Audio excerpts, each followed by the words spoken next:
আমার এতগুলো ফ্লক আমি যে রাখছি, রাখার পরও আমার কিন্তু একটা সিস্টেম রাখা লাগে। দেখেন এই পাশে, দেখেন আমার এই পাশে খাঁচায় 3টা ইউনিট, 1 2 3টা ইউনিট আলাদা করে ভাগ ভাগ করে রাখা আছে।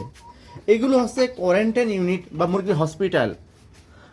মুরগি যদি কখনো আমার এই ফ্লকের ভিতরে কোনো মুরগি যদি অসুস্থ হয় বা সে যদি তার অ্যাক্টিভিটি যদি সাধারণ থেকে একটু ডিফারেন্ট কিছু মনে হয়, তখন এই মুরগিটাকে নিয়ে এখানে আমি রাখি। তাকে আমি আলাদা খাবার দিই, আলাদা পানি দিই, তাকে 1 2 3 দিন অবজারভেশন করি। যদি সেখানে তাকে দেখি যে সে অলমোস্ট সব দিক দিয়ে ঠিক আছে, তখন তাকে তার ফ্লকে আমি পাঠিয়ে দিই।